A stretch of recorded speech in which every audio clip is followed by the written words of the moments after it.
Welcome to the deep dive. Today we're tackling something, a quiet struggle really, that many of us might face, especially if you're, say, over 60. It's that feeling, heavy, swollen, stiff, aching legs, like you're dragging blocks of concrete around. Or maybe it's just a dull ache that, well, it never quite goes away. It's common, but often we just sort of endure it in silence.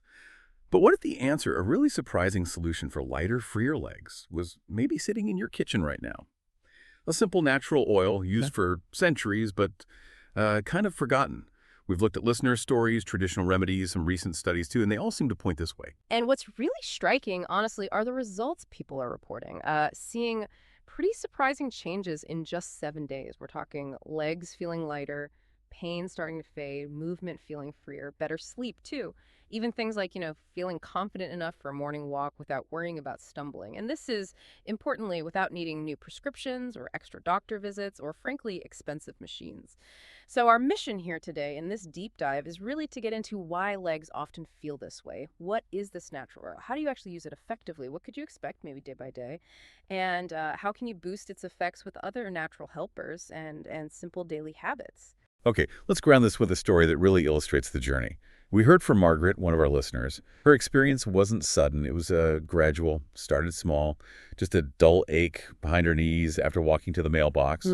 Then, her ankles would puff up by evening, even on days she hadn't done much, calves cramping when she bent down. By 72, she said even just getting out of her recliner felt like a huge effort.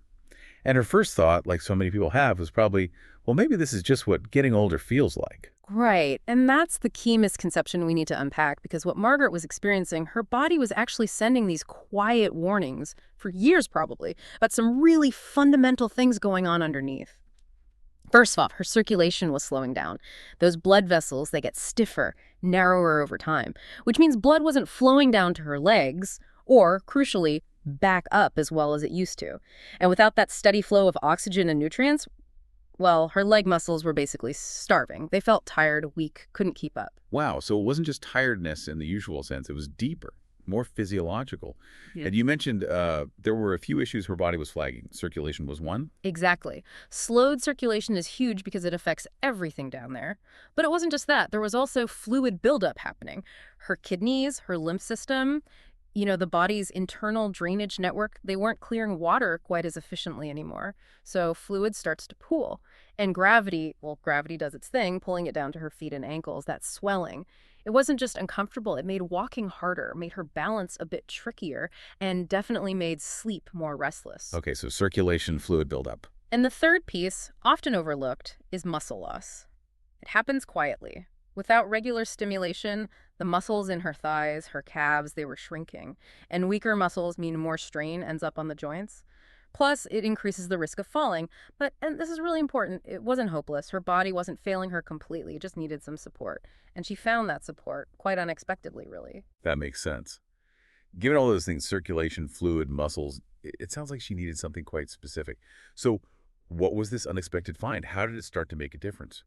Well, Margaret wasn't even looking for it, really. Just a quiet afternoon, tidying her spice cabinet. And tucked behind the vinegar, she found this small glass bottle, rosemary oil.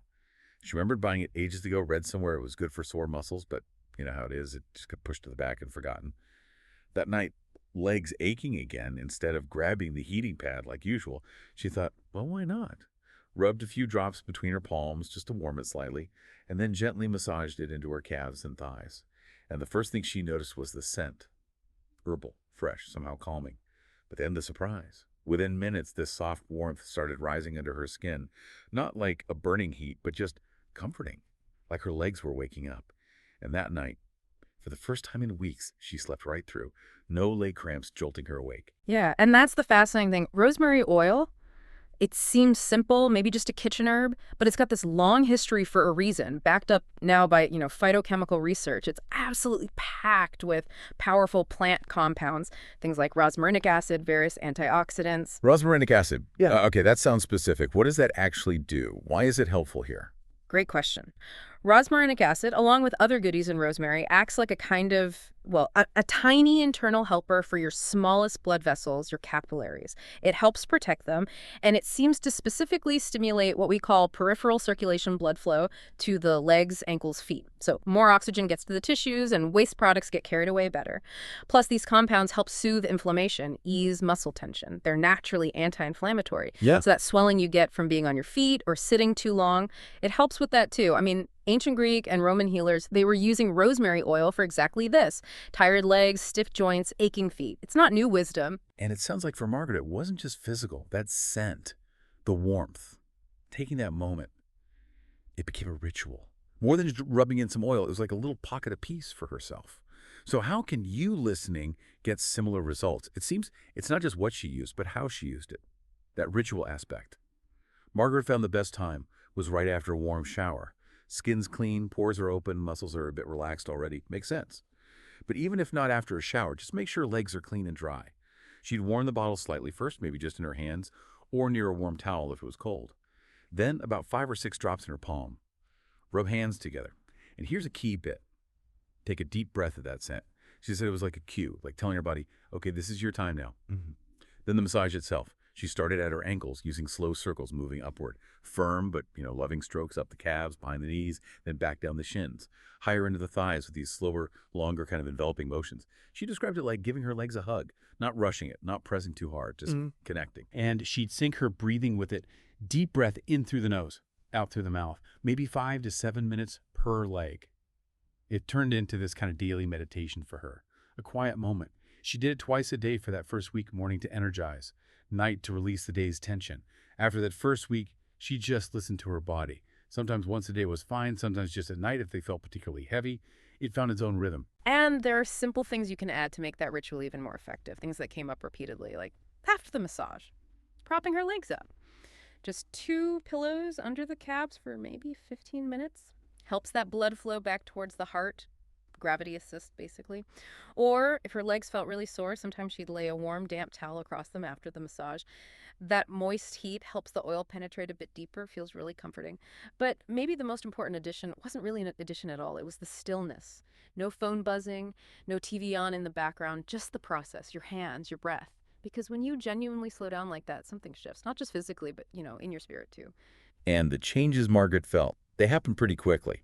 Of course, everyone's body is different, but many people seem to report a similar kind of pattern over that first week. Day 1 for her wasn't really about less pain yet. It was more about the act itself. Taking that time, it brought this, emotional lightness, a reminder that her body still mattered, deserved care. By day 2, though, she noticed a subtle shift. Less stiffness when she first stood up. And that night, the usual cramps didn't wake her. She slept deeper, more peacefully. That relaxation from the oil may be calming the nervous system a bit. The improved circulation and reduced inflammation starting to make a difference even then. Exactly. Then day 3, she noticed she wasn't shuffling quite so much walking around the house. Steps felt smoother. Feet weren't dragging. Still sore, maybe, but that heavy feeling was definitely lifting. Day 4 was interesting. She noticed her skin looked healthier, less dry, kind of a soft glow. Her legs looked more alive, which made her feel more alive. Days 5 and 6, something new emerged. Confidence. She found herself walking a bit taller, not hesitating at curbs, climbing stairs without automatically reaching for the railing. And then day 7, he just stopped, looked down at her legs, and smiled. Because really for the first time in ages, they didn't feel like this burden she had to haul around. They felt like part of her again. It's a great story, Margaret's transformation with the rosemary. But, as we look deeper, it's clear different bodies have different needs. Rosemary worked wonders for her, but might not be the only answer, or maybe something else could complement it. So beyond rosemary, what other natural oils did our sources point to for specific leg issues? That's a really important point. Because rosemary is fantastic, yes, but nature offers other options too, depending on the specific complaint. Let's talk about arnica oil, for instance. If you tend to bruise easily, or your legs feel really tender, or they swell up a lot after you've been walking or standing, arnica could be a good fit. It comes from this bright yellow flower, and it's well known for easing inflammation, calming down overworked muscle tissue. Actually, Margaret's friend Helen, she's 75, sells vegetables at a market, stands most of the day, she swears by arnica for the soreness behind her knees. Okay, arnica for bruising and soreness. What about sleep issues? If leg discomfort is the main thing keeping someone up. Then lavender oil might be the one to reach for. We all know the scent is calming for the mind, right? But massaged into the legs, it also helps gently relax the muscles themselves and can calm down, sort of. Overactive nerves that contribute to restlessness. So lavender helps you rest, which in turn helps your legs recover. And then there's horse chestnut oil. Mm-hmm. This one is particularly interesting if poor circulation, visible veins, or that really persistent ankle swelling like ballooning ankles is the main issue. It's been used a lot in Europe, especially Germany, for centuries. The thinking is it helps strengthen the actual walls of the blood vessels, reducing that heavy feeling in the lower So legs. you could potentially combine these or Mhm. switch between them. Absolutely. You could blend a few drops of, say, rosemary and lavender into a carrier oil like almond or olive oil, something neutral. Or you could just alternate, maybe rosemary in the morning, lavender at night, or arnica after a particularly long day on your feet. The real key, honestly, is just listening to your body. See what feels best for you on any given day. Listening to your body. That feels like a theme here. Because the oils are doing their thing, but the secret to getting faster, maybe deeper results, seems to lie in those small daily habits too. Margaret didn't overhaul her life, did she? No gym memberships or complex routines? Not at all. It was simpler, much more accessible. Yeah, like starting with mindful movement. Just 10 minutes walking around the block each morning before breakfast. No pressure, not a workout, just fresh air, steady steps. That gentle movement acts like a pump for your circulation, right? Exactly. It helps deliver those beneficial compounds from the oil more effectively, helps it work deeper, last longer. And she added just a few super simple exercises, stuff anyone can do at home. Takes like 5 minutes total. Standing at the kitchen counter, rising up onto her toes, then slowly lowering, strengthens the calves. Sitting in her chair, just stretching one leg out straight at a time, engages the thigh muscles. And whenever she thought of it, making little circles with her ankles, just keeps things moving, Simple but consistent. That's the power. right? And diet-wise, no big changes, but she consciously added more things known to support healthy blood flow, more garlic, turmeric, berries. And she cut back just a little bit on salt, especially later in the day, which seemed to help with the ankle swelling. Reducing that fluid retention. And finally, that strategic rest and elevation. Every afternoon, 15 minutes, legs up on two pillows while she just lay back and breathed, gives the veins a break, helps drainage. And at night, tucking a soft pillow under her ankles while sleeping. Tiny changes, really, but they added up. Yeah, and as more people try this kind of approach, some common questions tend to surface. Good questions like, can I still use the oil if I have varicose veins? The answer is yes, but you need to be gentle. If your veins are prominent or sensitive, definitely don't press hard during the massage. Use soft, upward strokes, avoiding direct pressure on the veins themselves. And elevating your legs afterwards is even more important in that case. That makes sense. Be gentle. And what about safety generally? You've talked about how they work, sounds great, but are there times someone shouldn't use these oils or maybe should check with a doctor first? That's a crucial point, yes. While they're natural, essential oils are concentrated, potent substances. So if you have any open wounds on your legs or severe skin conditions like eczema or psoriasis in that area, it's best to hold off or check first. Also, if you're pregnant or breastfeeding, it's always wise to consult with your healthcare provider before starting any new regimen, including essential oils. And a basic precaution for anyone, always do a little patch test first. Just put a tiny bit of diluted oil on your inner arm, wait 24 hours, make sure there's no reaction before applying it more widely. Better safe than sorry. Good advice. Patch test first. Okay, another question you hear?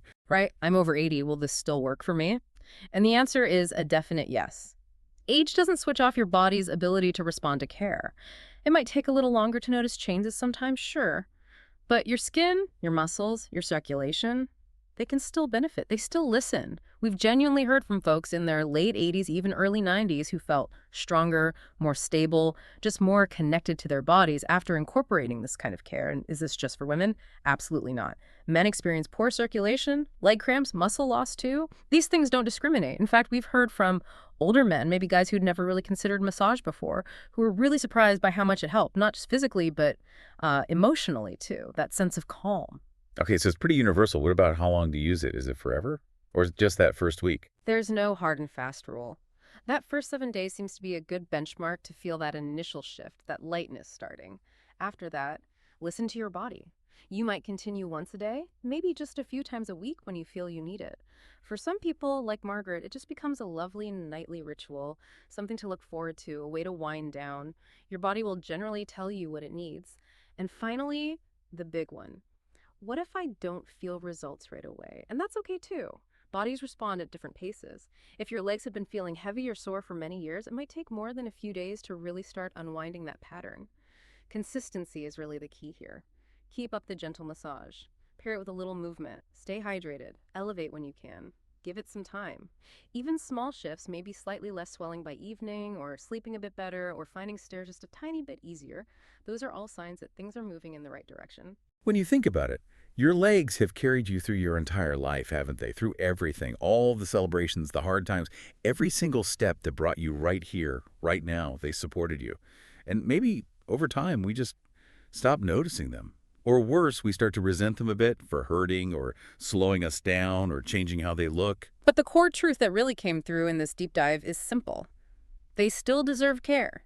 And you still deserve that care. It's not about trying to look younger or prove anything. It's just that, well, attention is a form of love, isn't it? And your body, at every age, is absolutely worthy of that love, that attention. So maybe tonight, just take 5 minutes, an invitation. Sit down somewhere quiet, warm a little oil rosemary or maybe another one we talked about in your hands.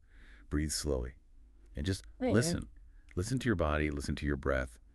Connect with that quiet feeling of maybe, just maybe, coming home to yourself a little bit. Walk gently and walk with love.